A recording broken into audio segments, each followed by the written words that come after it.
Hello friends, welcome back to our Leopard. Our topic for today is what are bases. तो almost everyone has consumed antacids, है ना? Antacids क्या होती हैं? कुछ टैबलेट्स होती हैं जो हम कंज्यूम करते हैं when we are suffering from ingestion, है ना? मतलब जब ज़्यादा एसिड बन गया, एसिडिटी बेसिकली एस्पिरिन में यूज होता है. तो आपने देखा होगा ये सब इन एंटासिड्स का टेस्ट काफी बिटर होता है. क्यों होता है bitter taste? Because they are made of bases. अगर बात की जाए, अगर अच्छा everyone has used soap, right? Soap, साबुन. अगर आप हाथ धोए, कई बार गलती से साबुन वाला टंग पे लग जाता है तो कैसा टेस्ट आता है? काफी बिटर सा टेस्ट आता है ना? बिटर टेस्ट इसलिए आता है क्योंकि सोप में होता है, क्योंकि सोप में क्या होता है? बेस. कौन सा? सोडियम हाइड्रोक्साइड या पोटेशियम हाइड्रोक्साइड. तो क्या होता है ये बेस जिसकी हम इतनी बात कर रहे हैं? सी, हम देखेंगे सबसे पहले कि बेस की ऑपरेशनल डेफिनेशन क्या है. मतलब वो डेफिनेशन जो बनी थी by doing experiments on those basis, bye conducting operations on the basis. फिर हम देखने वाले अर्हीनियस कंसेप्ट के हिसाब से डेफिनेशन, ब्रॉन्सन-लॉरी कंसेप्ट के हिसाब से डेफिनेशन, ल्यूइस कंसेप्ट के हिसाब से डेफिनेशन, और लास्टली फिर हम देखेंगे मॉडर्न डे डेफिनेशन. सबसे पहले हम देखते हैं ऑपरेशनल डेफिनेशन. Operational definition. तो ऑपरेशनल डेफिनेशन अगर मैं आपको बताऊं, सबसे पहले तो bases are bitter in taste. ठीक है, बेसिस आर बिटर. ठीक है, बेसिस आर बिटर. फिर they turn red litmus blue. ठीक है, फिर they are soapy to feel. Soapy to feel. फिर अगर हम बात करते हैं फिर अगर हम देखें कि they react with active metals to make hydroxides.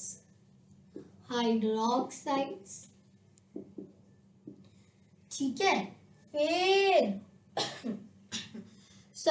फिर they conduct electricity.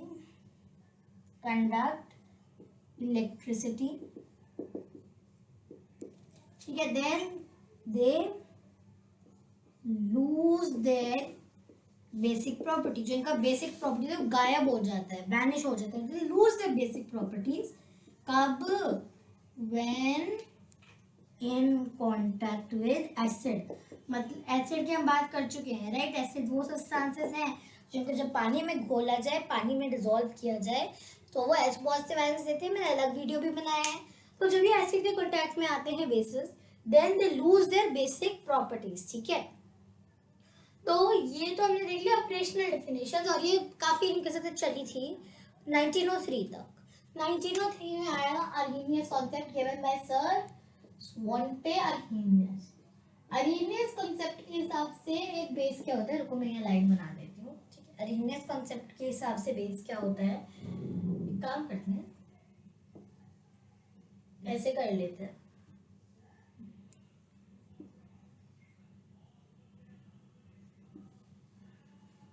तो अर्हीनियस कॉन्सेप्ट आया फिर 1903 में. अर्हीनियस ही लिख रही हूँ अभी. It was given by sir Svante Arrhenius in 1903. तो इस कॉन्सेप्ट के हिसाब से बेस क्या होता है? Substance that gives hydroxyl ion या OH नेगेटिव आयन. कब? When dissolved in water. ठीक है, जब हम इस कॉन्सेप्ट के हिसाब से बेस को जब पानी में घोला जाएगा, मतलब पानी में इसका एक सॉल्यूशन बनेगा. पानी को जब हम एज अ सॉल्वेंट रखेंगे, सॉल्वेंट क्या होता है? वो चीज जिसमें बाकी चीजें डिसॉल्व करती हैं. तो जब हम वाटर को एज अ सॉल्वेंट रखेंगे और हमारे बेस को एज अ सोल्यूट, ठीक है, सोल्यूट कहते हैं वो चीज जो सॉल्वेंट में डिसॉल्व करती है.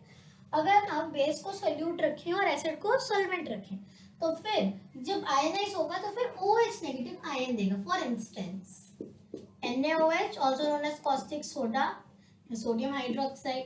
क्योंकि अब इसका एक्वा सोल्यूशन है, किसी भी चीज का एक्वा सोल्यूशन है मतलब वो चीज पानी में घुली हुई है, पानी में डिसॉल्व है.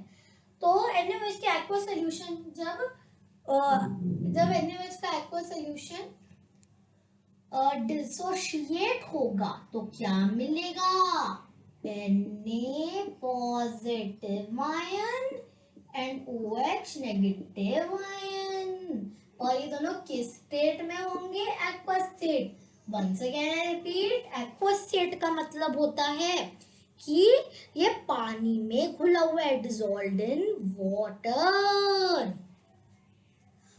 ठीक है. तो फिर अगर बात की जाए KOH की, पोटेशियम हाइड्रोक्साइड है, कॉस्टिक पोटैश. तो ये जब एक्वा स्टेट में है, पानी में घुला हुआ, डिसोशिएट करेगा तो क्या बनेगा? K positive ion aqueous and OH negative aqueous. ठीक है. तो अरेनियस कॉन्सेप्ट के हिसाब से क्या होता है? बेस वो सब्सटेंस जिसको जब पानी में डिसॉल्व किया जाए या जब पानी में घोला जाए तो फिर मेरे को हाइड्रोक्सिल आयन या फिर OH नेगेटिव आयन देगा.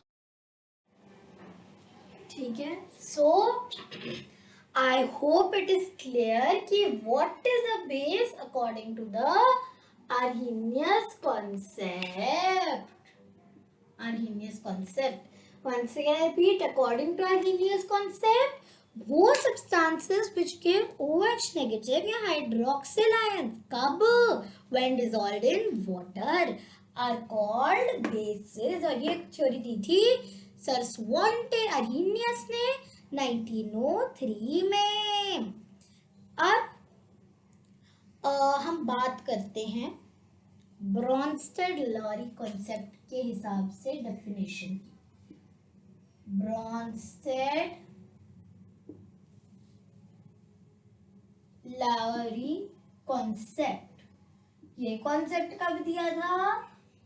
1923 में. किसने दिया था? डैनिश केमिस्ट जोहानेस ब्रॉन्स्टेड और इंग्लिश केमिस्ट थॉमस लॉरी ने इसको इंडिपेंडेंटली डिस्कवर किया था. ठीक है. ऐसे कोइंसिडेंसेस कई बार साइंटिफिक हिस्ट्री में होते हैं दैट सेम चीज डिस्कवर की दो scientist in the same year. ठीक है. तो जैसे वो हॉल एंड हॉल प्रोसेसर्स पे वो तो मिलके काम नहीं करते थे ना, इंडिपेंडेंटली ने डिस्कवर किया था in the same year. Same thing है, सर ब्रॉन्स्टेड और सर लॉरी ने इंडिपेंडेंटली डिस्कवर किया था in the same year.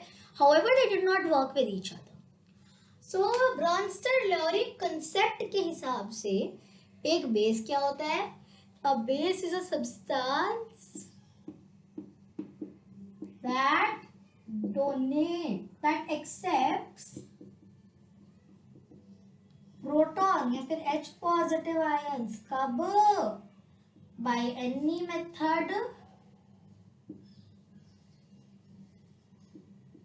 in any solvent.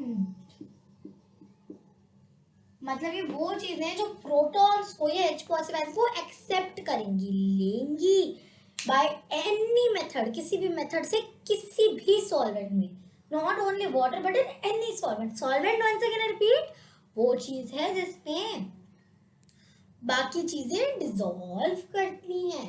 ठीक है. नाउ आई सेड प्रोटॉन्स और H पॉजिटिव मतलब दोनों सेम थिंग है. यस. H हाइड्रोजन में क्या होता है? One proton and one electron.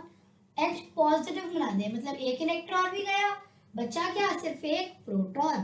तो that is why H positive ion is same as is the same thing as a proton since it has one proton and 0 electrons. ठीक है.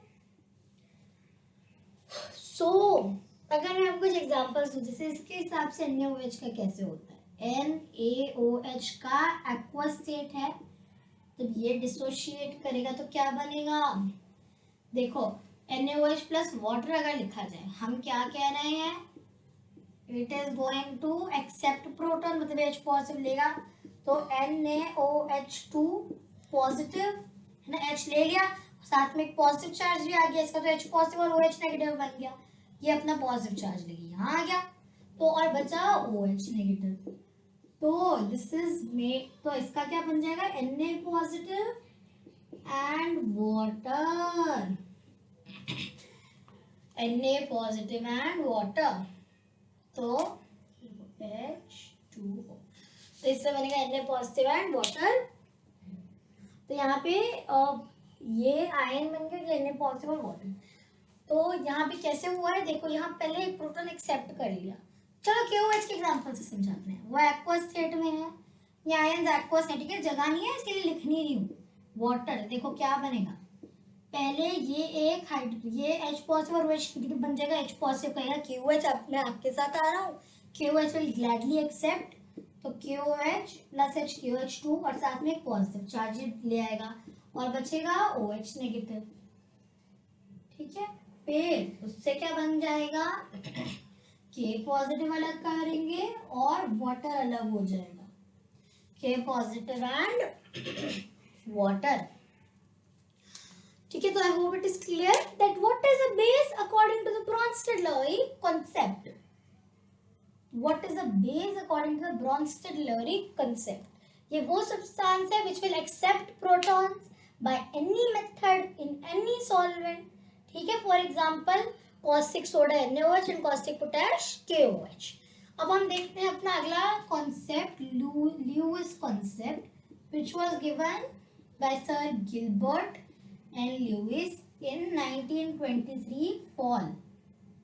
1923 fall, in the same year as Bronsted-Lowry concept.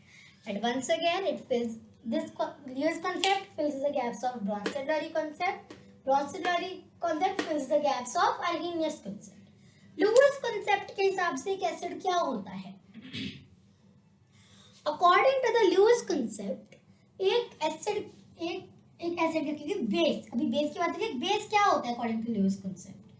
According to Lewis concept एक base वो चीज है, वो species है, species with self tendency to क्या करने की, with self tendency to donate, with self tendency to donate lone pair of electrons. हम कहते हैं ये है न्यूक्लियोफाइल, न्यूक्लियोफाइल मतलब they like nucleus, they like protons, they do not like a negative electrons, and that is why it is except donating it कि जाओ जाओ तुम जाओ। तो I hope it is clear कि लुईस कंसेप्ट के हिसाब से व्हाट इज अ बेस। एक बेस वो चीज है जिसमें टेंडेंसी होती है to donate a lone pair of electrons. Lone pair of electrons क्या होते हैं, वो pair of electrons which does not take part in bonding, ठीक है। So I hope it is clear कि ये चार जो मैंने आपको थ्योरीज बताई हैं इनके हिसाब से क्या क्या होता है बेस, ठीक है। According to operational definitions, it is bitter in taste, turns red litmus blue, soapy to feel, reacts with active metals to make hydroxide, conducts electricity, loses its basic properties when in contact with acid. और अगर आप चाहें तो आप लिख सकते हैं कि इनका जो pH is greater than 7, however it would be great अगर आप ये लिखें, ठीक है। This is one of the important points. तो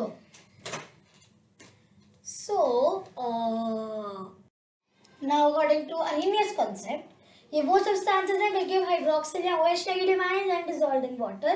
Bronsted-Lowry concept के हिसाब से वो substances हैं which accept protons by any method in any solvent, ठीक है। और Lewis concept के हिसाब से वो species है which has a self tendency to donate a lone pair of electrons.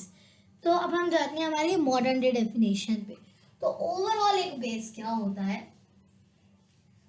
एक बेस वो सब्सटेंस होता है हमारी, जो आजकल अगर 2 मार्कर क्वेश्चन हो तो जो आजकल हमारी कंसिडर्ड डेफिनेशन होती है of base, That is, a base is a substance. A base is a substance that gives hydroxide ion या OH negative ion. That gives hydroxyl या OH negative ion when dissolved in water. ठीक है, तो क्या होता है base? Substance that gives OH negative ions. कब? When dissolved in water. When dissolved in water. या फिर we can say it is a substance that reacts with acid. क्या बनाने के लिए? To make salt and water. ठीक है, salt वो चीज है जो बनती है जब एसिड और base react with each other. Friends, please note, majorly all metal oxides and hydroxides. एक सेकेंड में मात्रा बदलूं. Oxide and hydroxides. Majorly all metal oxides, क्योंकि there are few exceptions. Some are amphoteric, like Al2O3, ZNO, etc. तो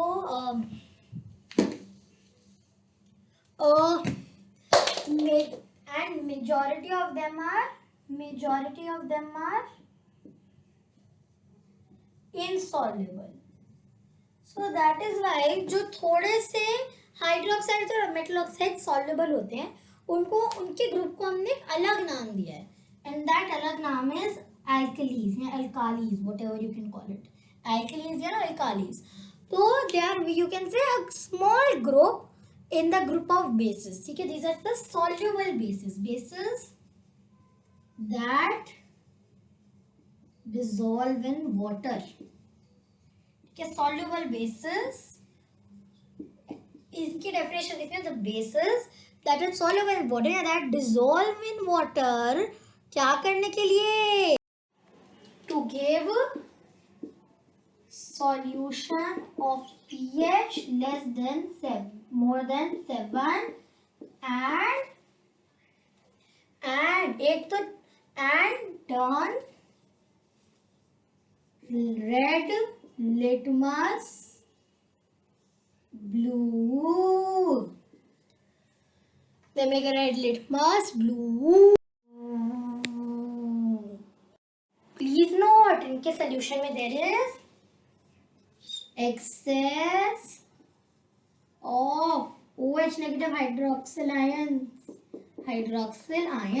अगर हम इस alkali के ग्रुप को वेन डायग्राम पे दिखाना, ये एक पूरा ग्रुप है ऑफ बेसिस, ठीक है, इंक्लूडिंग सॉल्युबल एंड इनसॉल्युबल. ये हमने अलग से एक बनाया है अल्काली का. ठीक है, alkalis are soluble. Example NaOH, KOH. और ये इनसॉल्युबल है, जैसे magnesium hydroxide, zinc hydroxide, etcetera. तो ये जो मैंने बनाया है, this is called a Venn diagram. ठीक है, जिसमें we see one family is part of another. So this is an extended family, and this is, you can say, a family which is part of it, right? Please note, laboratory में alkalis are generally used in aqueous form. Okay, मतलब as solution in water. So friends, there 4 common alkalis होते हैं जिनके नाम वैसे आपको पता होने चाहिए, and that are sodium hydroxide NaOH, potassium hydroxide KOH, ammonium hydroxide NH4OH, and lastly calcium hydroxide, that is lime water या स्लेट लाइम. राइट, तो इसे लाइम वाटर या स्लेट लाइम दोनों बोला जाता है. So now let us talk about some uses of some very commonly found alkalis. Okay, so first and foremost we will take one we have heard a lot about, NaOH, also known as sodium hydroxide, also known as uh, sodium hydroxide, also known as caustic soda. तो NaOH जो होता है, NaOH, it is a strong base and strong alkali to be precise, and it is used as a degreasing agent. ठीक है, मतलब for cleaning. ठीक है, oven clean करने के लिए डिग्रीजिंग एजेंट है ना, and manufacture of soap and paper. बाकी इसके थोड़े और इंडस्ट्रियल यूजेस भी होते हैं. Should we talk about KOH, potassium hydroxide या कॉस्टिक पोटैश. तो it is also strong alkali and इसके यूजेस क्या है? It is used to make soft soaps and biodiesel. ठीक है, it is also a type of fuel, I believe. Now nextly, calcium hydroxide. This is also mildly strong, and it is used in it is used to neutralize soil acidity for liming basically. ठीक है, liming के लिए use होते हैं, liming of soil. हम कह सकते हैं न्यूट्रलाइजिंग सॉइल एसिडिटी and जो एसिडिक गैसेस होती हैं ना, उनको न्यूट्रलाइज करने के लिए.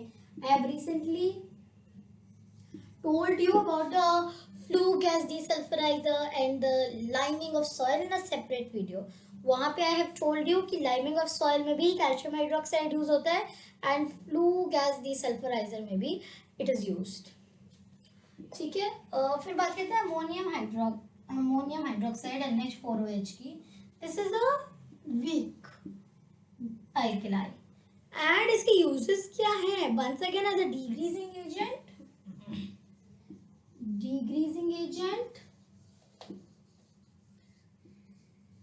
and साथ में making fertilizers.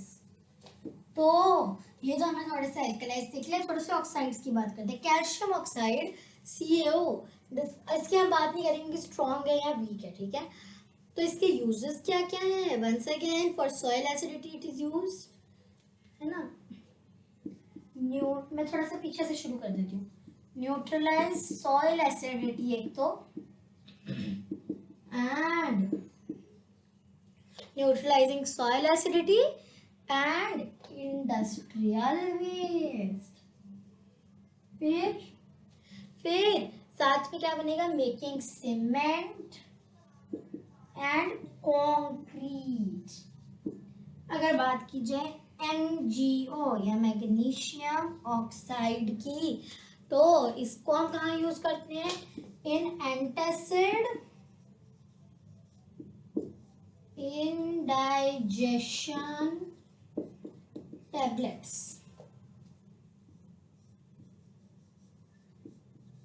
ठीक है, जो टैबलेट्स हम लेते हैं जैसे अल्कासेल्स या फिर एंटासिड्स जो हम लेते हैं to get relief from acidity, indigestion, उनमें MgO यूज होता है. मैग्नीशियम ऑक्साइड, कैल्शियम ऑक्साइड हम लाइमिंग में यूज करते हैं, इंडस्ट्रियल वेस्ट को न्यूट्रलाइज करने के लिए, सीमेंट और कंक्रीट बनाने में. Ammonium hydroxide is used as a degreasing agent, मतलब साफ सफाई के लिए, और as a fertiliser. Calcium hydroxide जो है it is used to neutralise soil acidity and acidic gases. Potassium hydroxide जो है it is used to make soft soaps and biodiesel. And sodium hydroxide या कॉस्टिक सोडा जो है it is used to make degreasing agents, soap, paper, and it has many other industrial uses as well. So I hope it is clear to you what is a base. ठीक है, हमने देखा what is its operational definition according to Arrhenius concept. according to Bronsted-Lowry concept, according to Lewis concept. We saw the overall definition, nowadays definition, which is base is a substance. A base is a substance that gives OH negative hydroxyl ions when dissolved in water. It will react with acid to make a salt and a water. So then we have seen what are alkalis. We have seen uses of certain bases. These are some alkalis and these are a few. These are a few alkalis and these are some metal oxides which we know are basic. Of course, there are a few exceptions like Al2O3 and ZNO, which are amphoteric, meaning they would act both as acids and base. So that is all for today's video. Goodbye. Thanks for watching.